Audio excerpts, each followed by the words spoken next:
الحمدللہ رب العالمین والصلاة والسلام علی سید الانبیاء والمرسلین اللہم صلی علی سیدنا و مولانا محمد وعلی آلہ واصحابہ وبارک وسلم وصلی علیہ۔ دنیا کی تمام دیکھنے والوں کو، تمام چاہنے والوں کو، تمام پیار کرنے والوں کو اور جہاں جہاں تک اس وقت میری آواز کو سنا اور مجھے دیکھا جا رہا ہے، جنید اقبال کی جانب سے انتہائی محبت کے ساتھ السلام علیکم۔ ایک بار پھر ناظرین، آپ کو پر نور صبح نور کے ساتھ میں دل کی عطا گہرائیوں سے خوش آمدید کہتا ہوں۔ آئیے بلا توقف چلیں حضرت ابو انیس محمد برکت علی علیہ رحمہ کی تالیف اسماء النبی کریم صلی اللہ علیہ وآلہ وسلم سے رسول اللہ صلی اللہ علیہ وآلہ وسلم کا ایک اسم مبارک پڑھنے اور سننے کی سعادت حاصل کرتے ہیں۔ سیدنا خاتم النبیین صلی اللہ علیہ وآلہ وسلم، ہمارے سردار، سلسلہ نبوت کو ختم فرمانے والے، درود و سلام بھیجے اللہ آپ صلی اللہ علیہ وآلہ وسلم پر، آپ صلی اللہ علیہ وآلہ وسلم کے آل پاک پر اور صحابہ کرام رضوان اللہ تعالیٰ علیہم اجمعین پر۔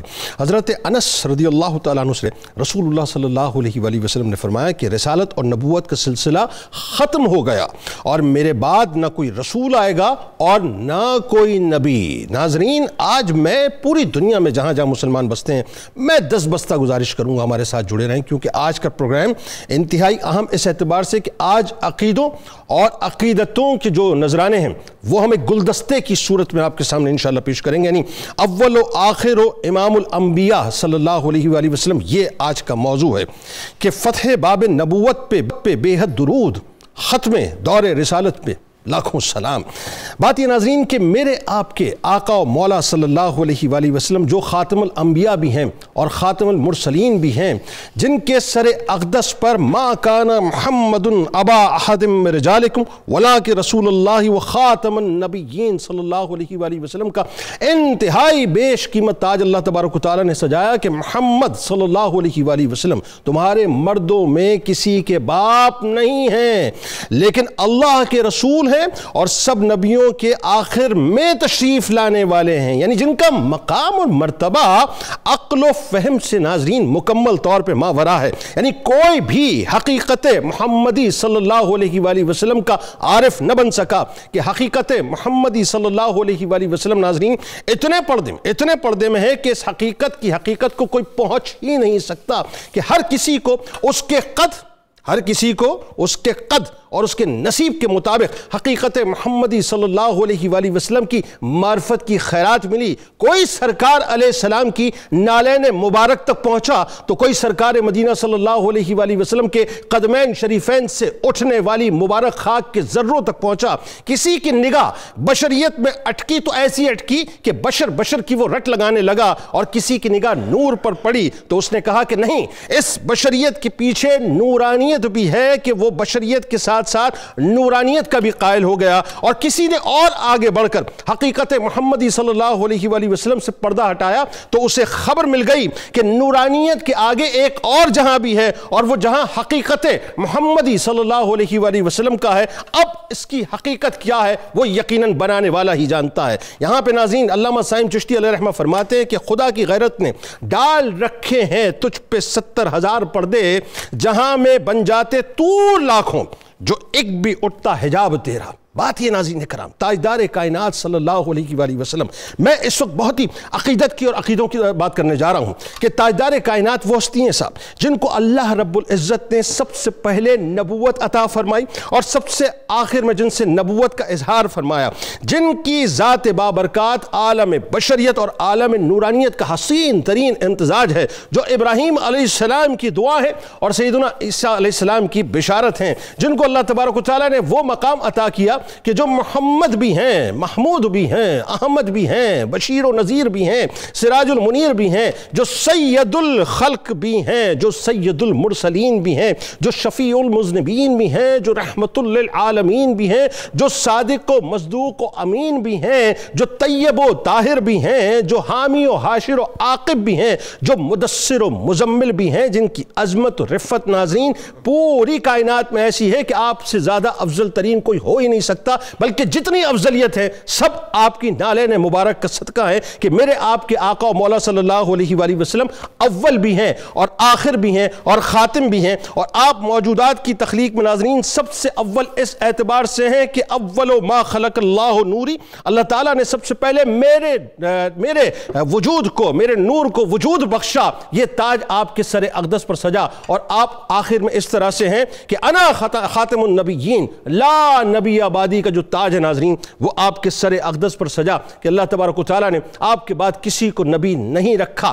اس عقیدے کو اپنی اولادوں، اپنی نسلوں کے وجود کے اندر گھول کر پلا دیجئے اس فتنہ و فساد کے دور میں کہ نبی کریم صلی اللہ علیہ وآلہ وسلم امام الانبیاء بھی ہیں اور خاتم الانبیاء بھی ہیں، اور کوئی بھی اس حوالے سے آپ سے ذرا سی بھی بات کرے اسے اسی وقت شٹ اپ کال دے دیجئے، کیونکہ اگر آپ نے خاتم الانبیاء کے ٹائٹل کے اوپر کسی قسم کا کمپرومائز کیا تو ذہن میں رکھیے گا خدا نخواستہ خاکم بدین آپ اسلام کی عمارت کو تباہ و برباد کر دیں گے۔ لہٰذا اپنی نسلوں کے عقیدوں کے اندر اس بات کو پیوست کر دیجئے کہ اللہ وحدہ لا شریک ہے، وہ ایگزسٹ کرتا ہے، اور نبی کریم صلی اللہ علیہ وآلہ وسلم خاتم الانبیاء ہے، بس اس سے آگے اور کوئی بات نہیں ہوگی۔ آغاز کرتے ہیں ناظرین، ہمارے ساتھ اس وقت 3 بات موجود ہیں جو یقیناً کسی تعارف کے محتاج نہیں۔ پہلی شخصیت ممتاز عالم دین ہے، میرے دل کے بہت قریب ہیں، جناب مفتی محمد فاروق القادری صاحب تشریف فرمائیں۔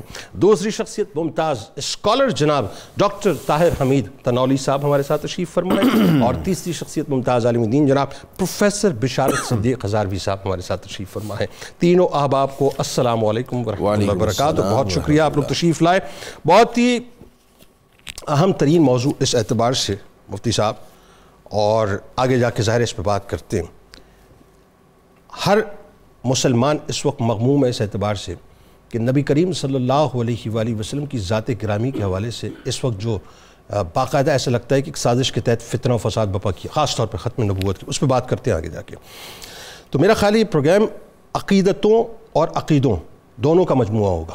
نور الہی صلی اللہ علیہ وآلہ، نور الہی سے لے کر نور محمدی صلی اللہ علیہ وآلہ وسلم کی جو تخلیق ہے وہ کیسے ہوئی، یہاں سے میرا خیال آغاز کیجئے۔ بسم اللہ الرحمن الرحیم۔ جنید صاحب، نور کا معنی ہوتا ہے روشنی، اجالا۔ نور کی 2 قسمیں ہوتی ہیں، ایک نور حسی ہوتا ہے اور ایک نور معنوی ہوتا ہے۔ حسی نور جیسے یہ سورج کی روشنی، چراغ کی روشنی، یہ سب حسی نور ہے۔ نور معنوی جیسے علم ہے، ہدایت ہے، یہ نور معنوی کہلاتا ہے۔ اللہ کے رسول صلی اللہ علیہ وآلہ وسلم نور حسی بھی ہیں، نور معنوی بھی ہیں، سبحان اللہ۔ بلکہ علامہ ساوی نے تو لکھا ہے کہ آپ ہر نور حسی اور ہر نور معنوی کی اصل ہیں۔ اللہ اکبر۔ اور حدیث جابر رضی اللہ تعالیٰ عنہ اس حوالے سے فیصلہ کن ہے، جو کہ امام عبد الرزاق نے اپنی المصنف میں نقل کی ہے، اور امام عبد الرزاق امام بخاری کے دادا شیوخ میں شمار ہوتے ہیں، بلکہ دادا شیوخ کے بھی شیخ میں شمار ہوتے ہیں۔ بہت بڑے محدث ہیں۔ حضرت جابر رضی اللہ تعالیٰ عنہ نے حضور کی خدمت میں عرض کی، یا رسول اللہ بھی ابی انت و امی، میرے ماں باپ آپ پر قربان، اخبرنی عن اول شیء خلقہ اللہ۔ اللہ اکبر۔ آپ یہ فرمائیے کہ اللہ تعالیٰ نے تمام اشیاء سے قبل سب سے پہلے کیا پیدا کیا؟ تو اللہ کے حبیب صلی اللہ علیہ وآلہ وسلم نے بڑے واضح اور آسان لفظوں میں امت کو بتایا کہ اللہ نے سب سے پہلے کیا بنایا۔ آپ نے ارشاد فرمایا ان اللہ خلق قبل الاشیاء نور نبیک من نورہ، اللہ کہ اللہ تعالیٰ نے تمام اشیاء، مخلوقات، موجودات سے پہلے اپنے نور کے فیضان سے اپنے حبیب محمد صلی اللہ علیہ وسلم کے نور کو پیدا فرمایا۔ اللہ اکبر۔ اب اتنے الفاظ سے ہر سننے والے کو بالکل صراحت سے سمجھ آ گئی ہوگی کہ سب سے پہلی تخلیق اللہ رب العزت کی وہ حضور کا نور مبارک ہے۔ سبحان اللہ۔ اسی لیے کہتے ہیں کہ حضور اول الخلق ہیں۔ پھر اس نور کے 4 حصے کیے گئے اور ان سے آگے مخلوقات بنائی گئی، طویل حدیث ہے۔ سرکار دو جہاں صلی اللہ علیہ وآلہ وسلم اکثر جو دعا کرتے تھے، جو مشکات شریف کے اندر موجود ہے اور بخاری میں بھی ہے، کچھ الفاظ کچھ مشکات میں زیادہ ہیں، بخاری میں ذرا کم ہے، دیگر حدیث کی کتب میں بھی ہے۔ جس طرح جنید بھائی ہم صراط مستقیم پر ہونے کے باوجود ہر نماز میں پڑھتے ہیں نا اہدنا الصراط المستقیم، جناب اس کا مطلب کیا ہے کہ ہم صراط مستقیم پر استقامت اور اس میں اضافے کی دعا کر رہے ہیں۔ بالکل صحیح۔ اسی طرح اللہ کے حبیب علیہ السلام نور حسی و معنوی ہونے کے باوجود اکثر نور کی دعا بھی کرتے ہیں۔ کیا کمال دعا ہے۔ اب وہ دعا اگر ناظرین اور میں اور آپ بھی اپنی مسنون دعاؤں میں اس دعا کو ضرور شامل کریں، اس سے آپ کا ظاہر اور باطن نہ صرف ستھرے گا بلکہ سکون کی کیفیات اندر داخل ہوں گی۔ سبحان اللہ۔ اللہم اجعل فی قلبی نورا۔ اب یہ حضور دعا کر رہے ہیں کہ اے اللہ تو میرے دل میں نور داخل کر، وفی بصری نورا، میری آنکھوں کو نور بنا، سبحان اللہ، وفی سمعی نورا، میرے کانوں کو نور بنا دے، وعن یمینی نورا، میرے دائیں نور کر دے، وعن یساری نورا، میرے بائیں نور کر دے، وفوقی نورا وتحتی نورا، میرے اوپر میرے نیچے نور کر دے، وفی لسانی نورا وعصبی نورا، میری زبان نور بنا دے، میرے پٹھے نور بنا دے، وَلَحْمِ نورا، میرا گوشت نور بنا دے، وَدَمِی نورا، میرا خون نور بنا دے، وَشَعْرِ نورا، میرے بال نور بنا دے، وَبَشَرِ نورا، میرا پورا جسم نور بنا دے، وَاجْعَلْ فِي نَفْسِ نورا، میرا نفس نور بنا دے، وَأَعْظِمْ لِي نورا، اور میرے نور میں اضافہ کر دے، اللہ اکبر، اللہم اعطنی نورا، اور اے اللہ مجھے نور عطا کر دے۔ تو سرکار یہ دعا بھی فرماتے تھے تاکہ ان نعمتوں میں اضافہ ہو۔ لیکن ایک بات بڑی ہی امپورٹنٹ ہے، ایک مغالطے کا میں ازالہ کرنا چاہتا ہوں، وہ یہ کہ کہا جاتا ہے کہ یہ اللہ کے رسول کو نور کہتے ہیں، بشر نہیں مانتے۔ الامان والحفیظ یہ بہتان عظیم ہے۔ ہم یہ کہتے ہیں کہ جو اللہ کے رسول کو، تمام انبیاء کو بشر نہ مانے وہ مسلمان ہی نہیں ہے۔ اللہ، کیونکہ حضور صلی اللہ علیہ وسلم کو اور تمام انبیاء کو اللہ نے بشر بنایا ہے، بے شک، اور اللہ بشر کو ہی نبوت عطا فرماتا ہے۔ بالکل ٹھیک ہے۔ تو ان تمام انبیاء کو ہم بشر مانتے ہیں، لیکن انما بشر مثلکم، لیکن تمہاری طرح کا بشر نہیں۔ اللہ تعالیٰ نے ان کو وحی بھی فرمائی، انہیں نور بھی عطا فرمایا، جیسے قرآن نے کہا قد جاءکم من اللہ نور و کتاب مبین، جی کیا لوگوں تمہارے پاس ایک نور اور ایک کتاب مبین قرآن آیا، وہ نور حضور کی ذات ہے۔ اسی طرح قرآن نے کہا وَدَاعِيًا إِلَى اللَّهِ بِإِذْنِهِ وَسِرَاجًا مُنِيرًا، کہ ہمارے حبیب تمہیں اللہ کی طرف بلاتے ہیں اور یہ سراج منیر ہیں، یعنی ایسا آفتاب ہیں جو ہر طرف روشنی عطا کرتے ہیں اور لوگوں کو روشن کرتے ہیں، انہیں مانوی نور عطا کرتے ہیں۔ تو اللہ کے رسول علیہ السلام بشر بھی ہیں اور نور بھی ہیں، جیسے جبریل علیہ السلام نور ہیں لیکن کبھی کبھی بشر کی شکل میں آتے تھے، اسی طرح سرکار اپنی حقیقت کے اعتبار سے نور ہیں لیکن اس مخلوق میں لباس بشریت کے اندر تشریف لائے۔ کمال یہ ہے کہ تو ہم تو نور اور بشر کے جھگڑے میں الجھ گئے، حقیقت محمدی صلی اللہ علیہ وآلہ وسلم تو اس سے کئی گنا زیادہ آگے ہے۔ اب ذرا ڈاکٹر صاحب اس کا مطلب یہ ہوا کہ پہلا کن تخلیق نور محمدی صلی اللہ علیہ وآلہ وسلم کے لیے استعمال ہوا، اور مجھے کہنے دیں کہ پہلا فیکون جو ہے وہ نور محمدی صلی اللہ علیہ وآلہ وسلم کی صورت میں ظاہر ہوا۔ اچھا اب بات یہ ہے کہ یہ بہت ضروری ہے سمجھنا کہ مراحل ظہور مصطفیٰ صلی اللہ علیہ وآلہ وسلم کیا کیا ہیں، کیونکہ جب تک آپ اپنی ذات سے اور خاص طور پر اپنی روح کے ساتھ سرکار علیہ السلام کے وجود سے اپنے آپ کو ریلیٹ نہیں کریں گے تب تک ظاہر ہے وہ عشق، وہ حدت، وہ شدت پیدا ہی نہیں ہوگی۔ اور پھر اگین وہی بات کہ یہ جو نور جس کو اللہ تبارک و تعالیٰ نے اپنے پہلے کن سے تخلیق کیا، یہ انبیاء کرام علیہ السلام کے مبارک اجزام میں کیسے منتقل ہوتا رہا اور کس طرح سے ظہور ہوتا رہا، بتائیے ذرا۔ بسم اللہ الرحمن الرحیم۔ جنید صاحب بہت شکریہ۔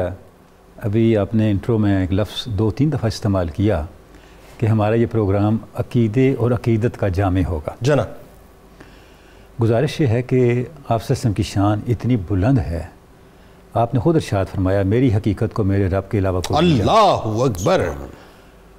تاریخ انسانی جنید صاحب اس چیز کی گواہ ہے، ہر دور میں کسی بھی تصور کو، چاہے وہ کسی بھی علم سے متعلق تھا، اس دور کے انسان نے اپنی اپروچ کے مطابق سمجھا، بالکل ٹھیک، اس سے بیان نہیں جا سکا۔ ہاں، جیسے جیسی اپروچ بڑھتی گئی وہ تصور ریفائن ہوتا گیا، یعنی جو اپروچ کا قد جیسے جیسے بڑھتا گیا کہنا چاہیے جیسے جیسے اپروچ بالغ ہوتی گئی، بالکل ٹھیک ہے، وہ تصور جو تھا وہ ریفائن ہوتا گیا، اور انسان کا علم بھی نقص سے نکلتا گیا۔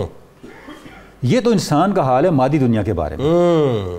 جو اس کائنات کی سب سے بڑی حقیقت ہیں، اللہ رب العزت نے جن کو اپنا آرگومنٹ بنایا، اللہ، اہل علم یہ کہتے ہیں آپ اور میں ہزاروں غلطیاں کریں، ہمارے انسان ہونے میں کوئی فرق نہیں پڑتا، اللہ ایک غلطی کرے گا اللہ نہیں رہے گا، معاذ اللہ، اس کا اللہ ہونا ختم ہو جائے گا، اس کی دلیل حضور ہیں، اس تک انسانی عقل کیسے پہنچ سکتی ہے؟ اللہ اکبر، اللہ، جہاں سارے علم اپنی انتہا پہ پہنچ جائیں تب بھی آپ یہ نہیں کہہ سکتے کہ یہ سارے علم اپنی انتہا پہ پہنچ کے اس کائنات کی سب سے بڑی دلیل کو سمجھ لیں گے۔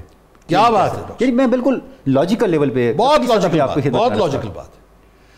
جس سوال کی طرف آپ نے اشارہ کیا، ہم یہ دیکھتے ہیں کہ ہمیں اللہ کی کتاب سے، حضور کے فرامین سے کیا رہنمائی ملتی ہے، بتائیے، ادھر سے ہم نے آگے چلنا ہے نا۔ ترمذی شریف کی ایک حدیث پاک ہے، حضرت ابو ہریرہ نے پوچھا یا رسول اللہ متى وجبت لک النبوۃ، یا رسول اللہ آپ کو نبوت کب ملی؟ قال وآدم بین الروح والجسد، فرمایا میں اس وقت سے نبی ہوں جب آدم روح اور جسد کے درمیان تھا، اللہ اکبر، جب ابھی آدم کی مٹی کو گوندا جا رہا تھا، اللہ اللہ، جب آدم مٹی اور گارے کے درمیان تھے۔ مختلف روایات ہیں، میں نے ترمذی شریف کی روایت اور یہ مسند احمد کی روایت بھی ہے رکھی آپ کے سامنے۔ اب اہل علم نے، اہل بصیرت نے، اہل معرفت نے جب ان فرامین، اس طرح کے کتنے اور فرامین آپ کو ملتے ہیں، جب سمجھنے کی کوشش کی تو حضور کی معرفت کو پانے کے لیے کچھ گریڈنگ ہمارے فہم کے لیے متعین تھی۔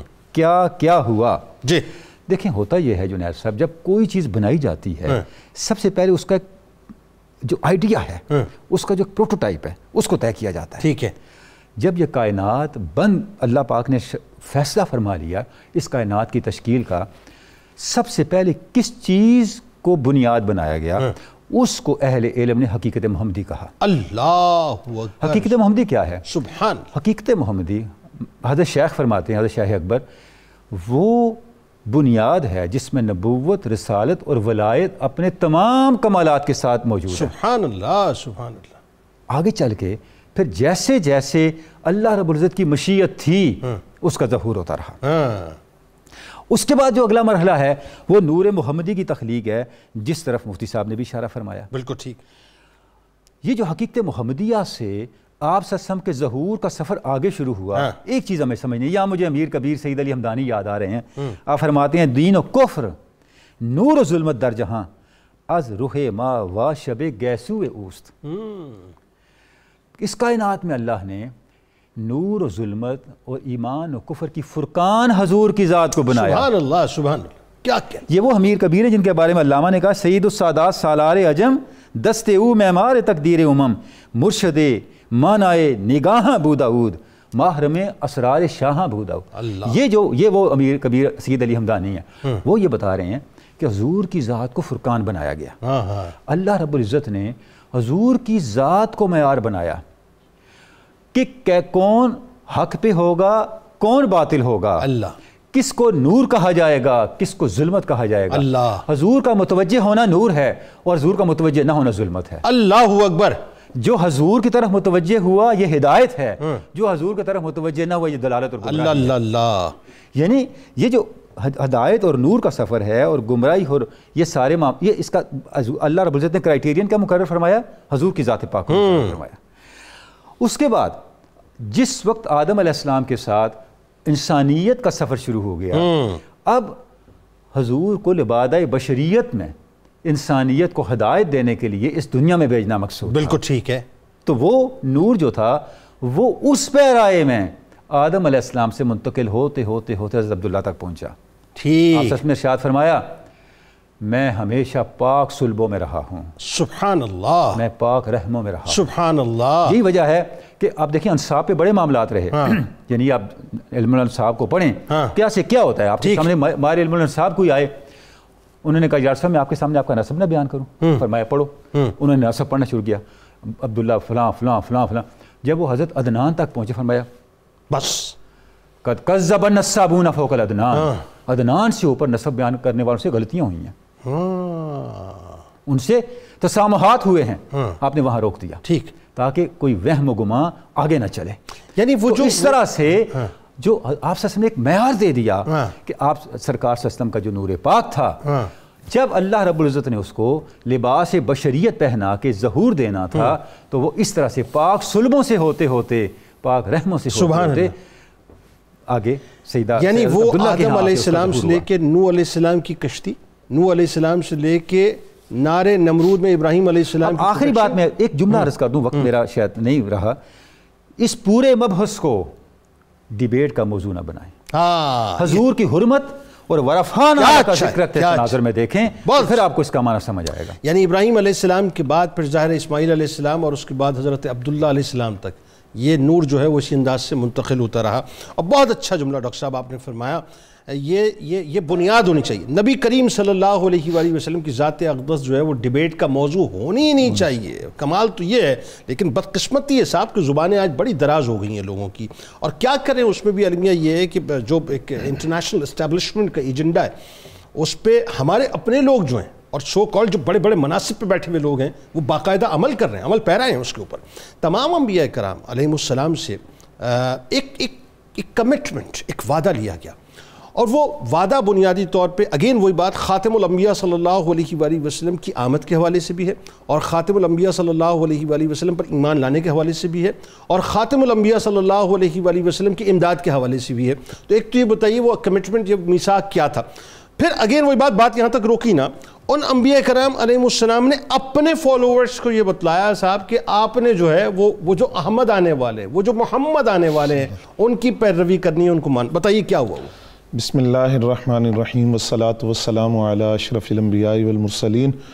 جنید بھائی اعلیٰ حضرت نے فرمایا، تھے وسیلہ سب نبی تم، اصل مقصود خدا ہو، سب بشارت کی اذاں تھے تم اذاں کا مدعا ہو، اللہ سب تمہاری ہی خبر تھے تم مؤخر مبتدا ہو، اللہ قرب حق کی منزلیں تھے تم سفر کا منتہا ہو. کیا کہنے، سبحان قرآن مجید فرقان حمید میں عالم ارواح کے 3 میثاق کا ذکر موجود ہے. 3 موقع پر اللہ رب العزت نے عالم ارواح میں روحوں سے عہد لیا. پہلا میثاق وہ ہے جس میں اللہ کریم نے تمام عالم ارواح کے اندر تمام روحوں سے اپنی ربوبیت، الوہیت اور توحید کے بارے میں میثاق لیا. دوسرا جو میثاق کا ذکر ہے وہ تمام انبیاء کرام رسل اعظام سے ان کی نبوت اور رسالت کے حوالے سے جو فرائض نبوت ہیں اس حوالے سے ان سے میثاق اور عہد لیا گیا.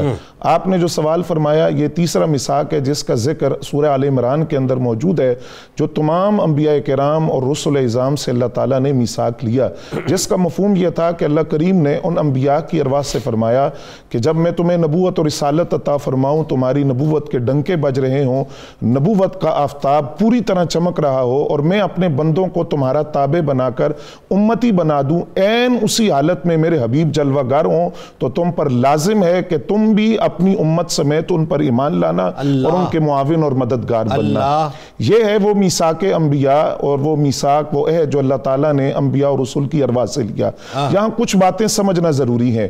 ایک تو یہ کہ یہ جو میثاق کی محفل ہے یہ قائم کس نے فرمائی؟ خود اللہ کریم نے اپنے حبیب کی عظمت و شان میں اس محفل کو قائم فرمایا.